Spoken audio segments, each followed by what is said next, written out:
Dobar dan i dobrodošli u školu jezika eWord. Ja sam Ivana Marinković, a danas govorimo o Present Perfect Simple ili Present Perfect Continuous vremenu. Dakle, isto vreme, samo različiti aspekti. Primjer za Present Perfect Continuous. People have been passing all day. Ljudi prolaze ceo dan.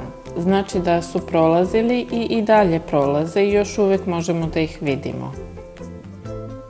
Nasuprot tome, Present Perfect Simple, people have passed. Ljudi su već prošli. Dakle, nema ljudi da ih vidimo, ali znamo da se to desilo skoro i da sama tema ima neke veze sa sadašnjošću. Zamislite da imamo 3 vremenske faze. Jedna u prošlosti, jedna u sadašnjosti i jedna u budućnosti. Present Perfect Continuous znači da je nešto počelo u prošlosti i dalje traje, a da li će se nastaviti ne znamo i nije nam važno za ovo vreme. Pa stoga Present Perfect Continuous, they have been dating for 2 months, oni već 2 meseca izlaze, a šta će biti kasnije vidjet ćemo. Sa druge strane, Present Perfect Simple može da označi i radnju koja je završena. I have just had my coffee, to se desilo upravo, a može i da bude nešto što se desilo u potpuno nebitnom trenutku u prošlosti. I have read the book, već sam pročitala knjigu, ali postoji mogućnost da se ta radnja i ponovi, da ponovo pročitam neku knjigu u životu i zato je Present Perfect Simple. A kada nabrajemo koliko puta se nešto uradilo, opet je Present Perfect Simple. Primjer za Present Perfect Continuous. I have been watching the film. Da li je odgledan film? Ne znamo tačno, ali to nam zaista nije ni važno, zato što je drugi deo, druga informacija, ono na što se Present Perfect Continuous koncentriše.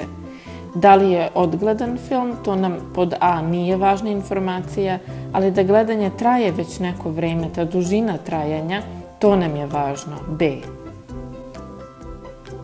Primjer za Present Perfect Simple. I have seen the film. Šta je važnije, trajanje ili to da je radnja završena? Ovde je suprotno. Ovde je težište na tome da je radnja završena. I zaključak. We have been driving for a while and the rain has already started.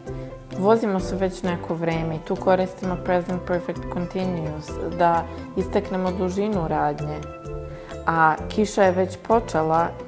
Ovde se koncentrišemo na Present Perfect Simple zato što je sam početak kiše završen, ali mi možemo da vidimo posledice, kiša i dalje pada. Setite se ove scene kada razmišljate o tome da li da koristite Present Perfect Continuous ili Simple. Dakle, kao da imamo 3 faktora. Faktor 1, Present Perfect Continuous ili u ovom slučaju put, dužina trajanja. Kiša ili Present Perfect Simple, početak padanja kiše je završen.